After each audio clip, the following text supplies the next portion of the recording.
जय गुरुदेव, जय दक्षिण कालिका, जय बटुक भैरव. नमस्कार मित्रांनो, अध्यात्मशास्त्र या यूट्यूब चॅनलवर आपल्या सर्वांचे स्वागत आहे. मित्रांनो, एका सबस्क्रायबरने आपल्याला प्रश्न विचारला आहे की कुंडलिनीवरती तुम्ही एक व्हिडिओ बनवा. तर मित्रांनो, कुंडलिनी जागृत कशी होती या बाबतीत मी तुम्हाला माहिती देणार आहे. कुंडलिनी जागृत होण्याचे एक नाही अनेक मार्ग असतात मित्रांनो.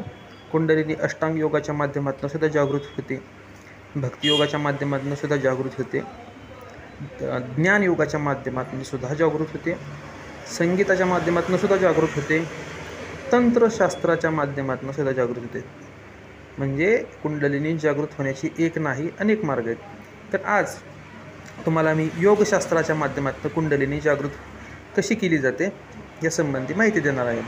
तर मित्रांनो, योगशास्त्राच्या माध्यमातून कुंडलिनी जर जागृत करायची असेल तर त्याच्यासाठी तुम्हाला अष्टांग योग करावा लागतो. त्याला राजयोग म्हटलं जातं. त्याच्यामध्ये यम, नियम, आसन, प्राणायाम, प्रत्याहार, धारणा, ध्यान, समाधी असा हा एक क्रम आहे. तर यम, नियम, आसन ह्याच्या बाबतीत मी तुम्हाला काळूबाईची भक्ती कशी करावी यामध्ये मी तुम्हाला माहिती दिलेली आहे. त्याच्यामध्ये मी तुम्हाला माहिती ह्याकरिता दिलेली आहे की तुम्ही कुठलीही साधना करत असताल तर तिथं यम, नियम आणि आसन हे तीन गोष्टी बेसिक आहे, त्या पाहिजेतच. त्याच्याशिवाय तुम्ही साधना नाही करू शकत, कारण की कुठल्याही साधनेचा हा एक पाया आहे. तर इथनं पुढं चालू होती राजयोगाची साधना, प्राणायाम. तर मित्रांनो, प्राणायामामध्ये काय केलं जातं, कुंडलिनी जागृत करताना नाडी शोधन प्राणायाम केला जातो.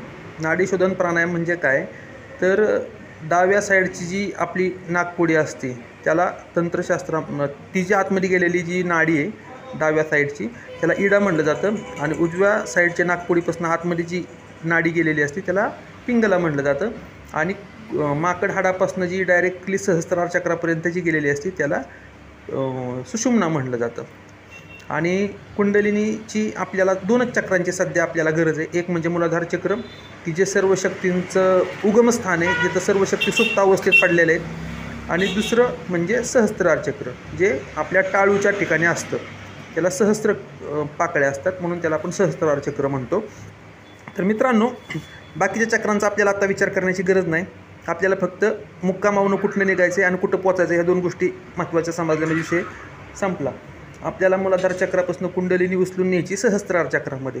तर प्राणायामाच्या माध्यमातून ह्या बाबतीत आपण कशी मदत करू शकतो ते आता मी तुम्हाला सांगतो. तर सर्वप्रथम प्राण म्हणजे काय हे आपण जाणून घेऊ. मित्रांनो, प्राण म्हणजे एक प्रकारची शक्ती आहे. प्राण म्हणजे श्वास नाही, प्राण म्हणजे एक शक्ती आहे ज्या बलाच्या आधारे तुम्ही स्वतःचं बोट हलवू शकता, पाय हलवू शकता, हृदय तुमचं धडधड करतं किंवा तुमच्या मांसपेशी काम करतात. ती जी काम करण्याची जी शक्ती आहे, कार्य करण्याची जी शक्ती आहे त्याला प्राणशक्ती म्हटलं जातं. तर समजून जा, प्राणायामामध्ये त्या शक्तीवर तुम्हाला विजय मिळवायचा आहे. आणि श्वास ही त्याचं एक फक्त माध्यम आहे, मीडियम आहे. तुम्ही श्वासावर नियंत्रण करून त्याच्यावरती हळूहळू विजय मिळू शकता प्राणशक्ती. म्हणून प्राणायाम महत्त्वाचा आहे. तर नाडीशोधन प्राणायाम करायचं आहे आपल्याला. नाडीशोधन प्राणायाम म्हणजे काय ते मी तुम्हाला थोडक्यात सांगतो. 4 सेकंदामध्ये इडेने तुम्ही श्वास घ्यायचा म्हणजे पूरक करायचा. 16 सेकंदाचा कुंभक करायचा म्हणजे श्वास रोखून धरायचा, आणि 8 सेकंदामध्ये रेचक करायचा म्हणजे श्वास सोडून द्यायचा. तसंच हे झालं इडेने करायचं. तसंच पिंगलेने 4 सेकंदामध्ये घ्यायचा, 16 सेकंद आतमध्ये कुंभक करायचा, आणि इडेने सोडून द्यायचा 8 सेकंदामध्ये. म्हणजे समजलं तुम्हाला, 4 सेकंदाचा पूरक, 16 सेकंदाचा कुंभक आणि 8 सेकंदाचा रेचक. ज्यावेळेला तुम्ही इडा आणि पिंगला दोन्ही साईडनी ज्यावेळेला ह्या गोष्टी करताल त्यावेळेला एक प्राणायाम पूर्ण झाला. सुरुवातीला तुम्हाला एकच प्राणायाम करायचा आहे. हळूहळू तुम्ही अभ्यासाने त्याची संख्या वाढवू शकता, 4पर्यंत नेऊ शकता. मित्रांनो, सुरुवातीला साधकाने बाह्य कुंभकाचा जास्त करून अभ्यास करायचा. आतमध्ये श्वास रोखून धरण्यापेक्षा बाह्य कुंभक हा सुरक्षित असतो, सेफ असतो. त्याच्यानंतरनं विषय आहे प्रत्याहार. प्रत्याहार म्हणजे काय, तर मनाला निर्विचार करण्याचा प्रयत्न करणे. मनामध्ये जे विचार येत राहतात, विचारांचं जे वादळ उठतं ते विचार मनामध्ये येण्याची संख्या कमी करणे, मन शांत करणे, याला प्रत्याहार म्हणलं जातं. त्याच्यानंतरचा विषय आहे धारणा. धारणा म्हणजे एखाद्या ठिकाणी मनाला तुम्ही स्थापित करणे स्वतःच्या सामर्थ्याने. आत्ता माणसांना जे दुःख भोगावं लागतं किंवा जे त्रास भोगावा लागतो ते धारणेवर त्यांचं कंट्रोल नसल्यामुळेच भोगावं लागतो. म्हणजे त्यांना एखादी गोष्ट आठवून दुःख होत असतं तरीसुद्धा ती व्यक्ती ती गोष्ट आठवत राहतात आणि स्वतः दुःख करून घेतात. का? कारण की त्यांचं स्वतःच्या मनावर कंट्रोल नाही. तर तुम्ही ज्या वेळेला धारणा म्हणजे मनात येणाऱ्या विचारांना रोखू शकता, विचारांवर तुमचं कंट्रोल राहील, त्यावेळेला तुम्ही धारणेमध्ये सक्सेस झाला असं म्हणता येतं. मित्रांनो, आता मनावरती कंट्रोल कसा करायचा ते एक स्टेप सांगतो मी तुम्हाला. साक्षी भावाने मनाच्या सगळ्या माकड उड्या बघत राहणे, मनामध्ये येणाऱ्या विचारांकडे फक्त शांतपणे बघत राहणे. असं केल्याने तुम्ही म्हणजे मन नाही, मनापासून तुम्ही भिन्न आहे हा भाव ज्या वेळेला तुमचा दृढ होईल त्यावेळेला मन आपोआप शांत होईल, त्याचे माकड चाळे बंद होतील, तुम्ही धारणेमध्ये सक्सेस होता. त्याच्यानंतरचा विषय आहे ध्यान.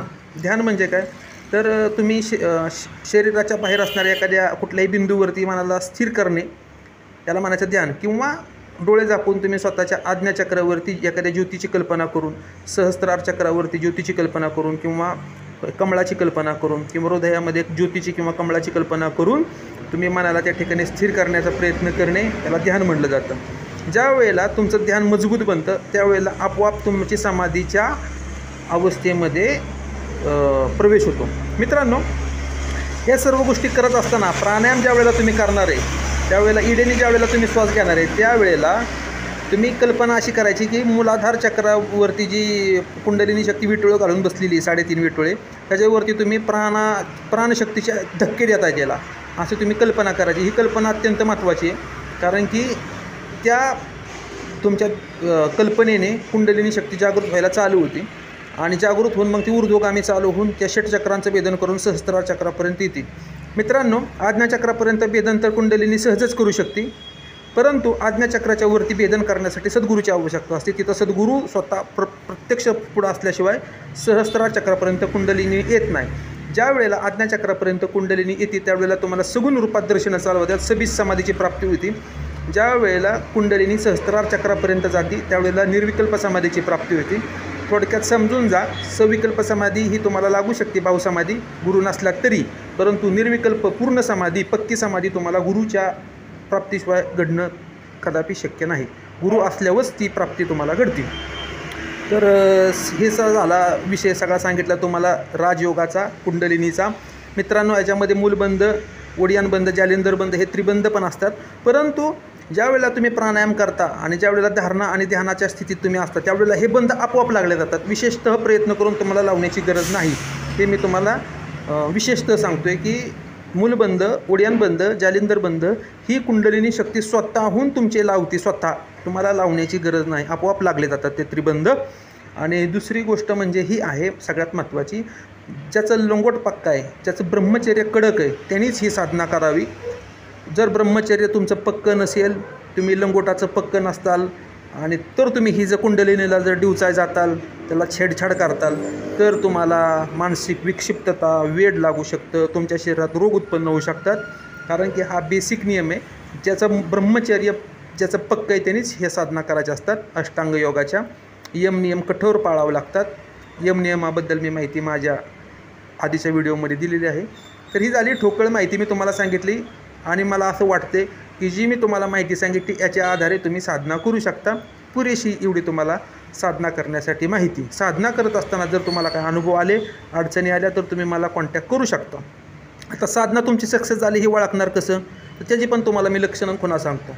साधना करत असताना ज्या वेळेला तुम्हाला दिव्य सुगंध जाणवेल, पुन्हा ज्योतींचे दर्शनं चालू होतील, समोर असं कापराच्या ज्योती फिरल्यागत ज्योती दिसायला चालू होतील उघड्या डोळ्यांनी, पुन्हा दूरवर चाललेला आवाज तुम्हाला अचानक ऐकायला चालू होईल, घंटांचा आवाज कानामध्ये चालू होईल, अनाहत नाद ऐकवायला चालू होईल. त्यावेळेला तुम्ही ओळखून जा की तुमची झपाट्याने प्रगती होत चालली. मित्रांनो, आता तुम्ही परत असा प्रश्न विचारताल की ही माहिती तू मनाने सांगतोय का, तर ह्याचं मी उत्तर तुम्हाला देतो. ही मी माहिती मनाने सांगितलेली नाही. स्वामी विवेकानंदांनी ह्या पद्धतीने साधना केली होती. रामकृष्ण परमहंसांनी स्वामी विवेकानंदांकडून ही साधना करून घेतली होती.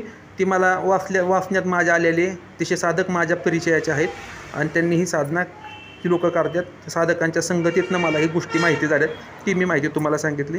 तुम्ही ही साधना करू शकता जर तुमचं लंगोट पक्का असेल तर. मी सांगितलेली माहिती जर तुम्हाला आवडली असेल तर लाईक करा, चॅनलला सबस्क्राईब करा, व्हिडिओ शेअर करा. धन्यवाद.